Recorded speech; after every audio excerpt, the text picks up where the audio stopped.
वाराणसी की एक संकरी गली। दूर से गंगा नदी की लहरें का शोर सुनाई दे रहा था, लेकिन यहाँ कड़ाई पर करछुल टकराने की आवाज टक टक आवाज गूंज रही थी। वहाँ मौजूदा एक छोटे से ठेले का नाम ब्रुजेश किंग ऑफ सिजलर था। गाड़ी पर रंग बिरंगी लाइटें थी और ऊपर एक बोर्ड लगा था।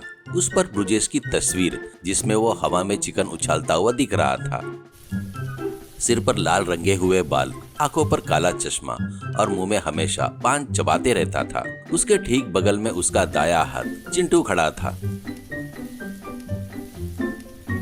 चिंटू का काम ब्रुजेश के हर काम को किसी चमत्कार की तरह वहां मौजूदा भीड़ के सामने प्रचारित करना था। चिंटू, चूल्हा जलाओ, आज वाराणसी की हवा में चिकन सिजलर की महक फैल जानी चाहिए। भीड़ को काम दाम छोड़कर मेरी गाड़ी के पास दौड़कर आना चाहिए। साहब, आपने अगर चूल्हे को हाथ लगाया तो अग्निदेव भी डर के मारे ऊंची लपटें देंगे। देखते रहिए साहब, अभी कैसे लोगों की लाइन लगती है। ब्रुजेश ने कड़ची को चूल्हे पर रखा। तेल डालते ही चिटपिट की आवाज सुनाई दी। उसने हरी मिर्च और अदरक के टुकड़े डालते ही तीखी महक पूरे गली में फैल गई। ब्रुजेश ने अपनी करचूल से कढ़ाई को तेल में मिलाते हुए पीटा। अरे वाराणसी के लोगों, आओ आओ, सिर्फ 100 रुपए में पेट भरने वाला अमृत यहाँ मिलेगा। ये चिकन नहीं है, ये मेरे हाथों में आते ही यहाँ पर सोना बन जाता है। तभी आसपास के लोग और पर्यटक गाड़ी के पास जमा हो गए। ब्रुजेश ने मसाले डालकर आग की लपटें बढ़ाई। अचानक आग कढ़ाई से 6 फीट ऊपर उड़ गई। ब्रुजेश ने उन लपटों के बीच में से हवा में चिकन के टुकड़े उछाले। वे हवा में गोल गोल घूमते हुए लपटों से लिपटकर वापस कढ़ाई में आकर गिरे। यह देखने में किसी सर्कस के जैसा लग रहा था। वाह ब्रुजेश भैया, आपका जादू तो कमाल है। ब्रुजेश मुझे पर ताव देते हुए, ये जादू नहीं है, टैलेंट है। हवा में उड़ाने वाले टुकड़े भी ठीक मेरी कढ़ाई में आकर गिरते हैं, क्योंकि उन्हें भी पता है कि मेरी कढ़ाई में गिरने से उन्हें मोक्ष मिलेगा। अरे सुना आप लोगों ने, मोक्ष? काशी में मरने पर मोक्ष मिलता है या नहीं यह तो पता नहीं, लेकिन हमारे सांप की कढ़ाई में गिरने पर चिकन को पक्का मोक्ष मिलता है। तभी राहुल नाम का एक युवक वहां पर आया। वो बहुत ही साधारण सा दिख रहा था। उसने पुराने कपड़े पहने हुए थे। भूख से वह कमजोर लग रहा था। भैया, बहुत जोरों से भूख लगी है, 1 प्लेट सिजलर दो ना प्लीज। ब्रुजेश ने राहुल को ऊपर से नीचे तक घूर कर देखा। गरीब लोगों को देखकर उसे एक तरह की चिढ़ होती थी। ए किनारे हट, मेरी गाड़ी के पास खड़ा होगा तो यहाँ का ग्लैमर कम हो जाएगा। तेरे पास 100 रुपए है भी असल में? है भैया, मेहनत से कमाई की है। यहाँ सब खा रहे हैं ना, मुझे भी 1 प्लेट दे दीजिए। अरे बाबू, हमारे साहब के हाथ का चिकन खाने के लिए मूड होना चाहिए। तुम्हारी शक्ल देखते ही उनका मूड खराब हो गया। जाओ, उस बगल वाली गली में कोई पुराने ब्रेड की दुकान में ब्रेड फेंक देंगे, वो खाकर जी लो। सही कहा चिंटू, इसको मैं अपना सिजलर दूंगा तो उसे स्वाद भी समझ में नहीं आएगा। कबे को क्या पता चंदन की महक। जा बाबू, यहाँ भीड़ मत लगा, तुम जैसे की वजह से मेरे कस्टमर भाग जाएंगे। भैया, इंसान को देखकर उसे कम मत आकिए। अहंकार कभी न कभी मात दे देती है। मैं पैसे दूंगा कह रहा हूँ ना, फिर भी आप मेरा अपमान कर रहे हो। अहंकार वो तो मुझ में होना ही चाहिए, क्योंकि मेरे पास हुनर है। तेरे पास क्या है? खाली जेब के अलावा। निकल यहाँ से। राहुल वहां से चुपचाप चला गया, लेकिन उसकी आंखों में आंसू थे। उसने मन ही मन में ब्रुजेश का घमंड तोड़ने का पक्का इरादा कर लिया। उसी गांव में वीर सिंह पहलवान नाम का एक आदमी रहता है। वह अखाड़ा चलाता था। 6 फुट का भारी भरकम शरीर और कासे जैसे गूंजती आवाज उसे अपनी बाहों से ज्यादा अपने माथे पर मौजूदा रेशम जैसी लंबी चोटी से बहुत प्यार था, जो उसकी जान थी। उस चोटी के लिए वो घंटों शीशे के सामने बैठकर उसकी देखभाल करता था।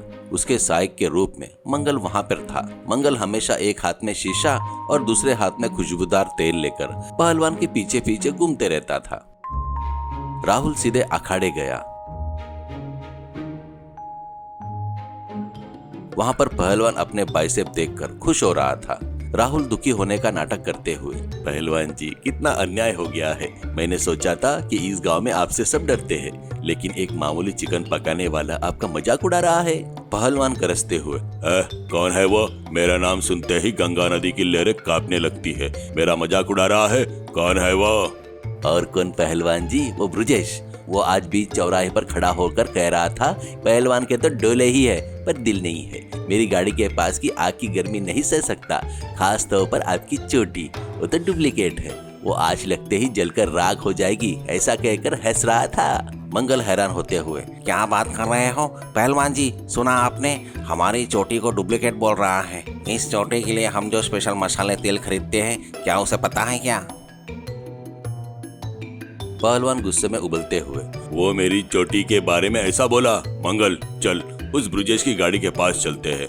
वो जो आग फेंकता है, उसी के बीच में मेरी चोटी कितनी मजबूत है यह मैं दिखाऊंगा। उसने आग लगानी है और मुझे उस गर्मी में खड़ा रहना है, तब मैं उसका मुंह तोड़ दूंगा। राहुल की यह योजना काम कर गई।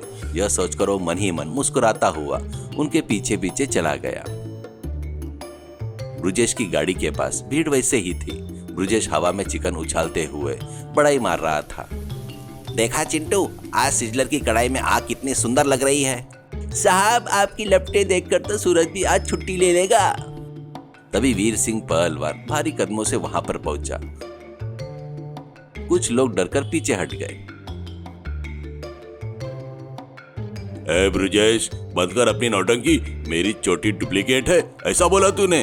अभी साबित करता हूँ, देख। तू जो सबसे बड़ी आग लगाता है उसके पास मैं खड़ा होऊंगा। मेरी चोटी का एक बाल भी बाका हुआ तो मैं पहलवान नहीं। अरे अरे पहलवान जी, मैंने तो ऐसा नहीं कहा कभी। साहब, आप डरोगे तो आपकी इज्जत चली जाएगी। सब लोग देख रहे हैं। आप आग लगाइए, पहलवान जी घर से खड़े रहेंगे। वो देखकर आपकी गाड़ी का नाम और भी मशहूर हो जाएगा।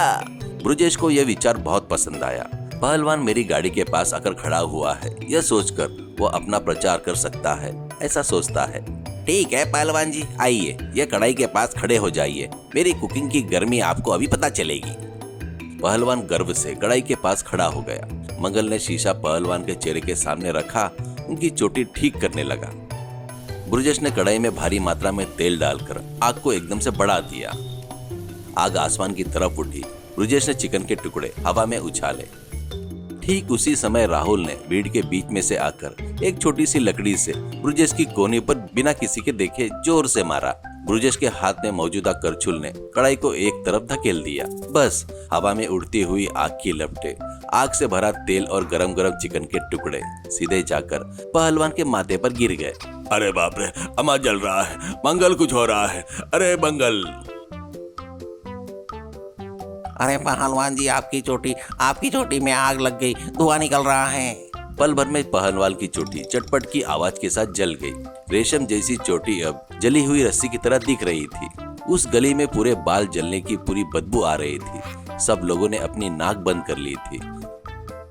पहलवान गुस्से में पागल होते हुए, अरे ब्रुजेश, मेरी जान से भी प्यारी चोटी को तूने जला दिया। मुझे पूरे गांव के सामने हंसने लायक बना दिया। मेरा मजाक बना दिया तूने। ब्रुजेश डर से, अरे पहलवान जी, मैंने जानबूझकर नहीं किया। किसी ने हाथ पर जोर से मारा था मेरी बात का विश्वास कीजिए। साहब, वो मारने की हालत में नहीं है। यहाँ से भाग जाना ही हमारी सेहत के लिए बहुत अच्छा है। ब्रुजेश ने अपनी करछुल और अपनी कढ़ाई वहीं पर छोड़ दी और गली के आखिरी छोर तक भागने लगा। चिंटू भी उसके पीछे भागने लगा। पहलवान गुस्से से आग बबूला हो रहा था। उसने ब्रुजेश की गाड़ी को अपनी पूरी ताकत से लात मारी। गाड़ी टूटकर चकनाचूर हो गई। तेल पूरा सड़क पर फैल गया। मंगल, अब वाराणसी में इन गलियों में यह ब्रुजेश नजर नहीं आना चाहिए।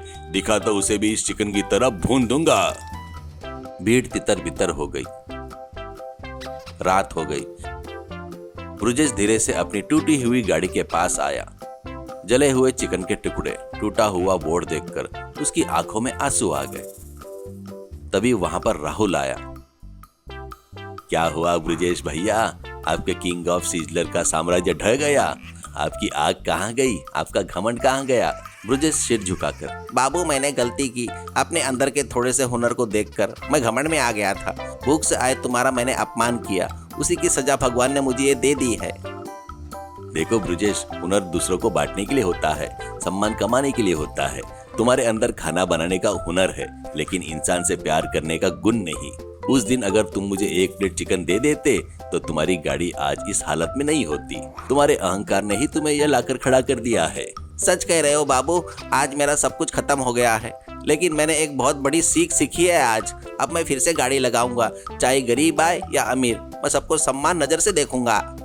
हाँ साहब, मुझे भी समझ में आ गया है, झूठी तारीफें करने से पेट नहीं भरता, सम्मान रहेगा तभी जिंदगी अच्छी रहेगी। राहुल मुस्कुराता हुआ 100 रुपए का एक नोट ब्रजेश के हाथ में रख देता है।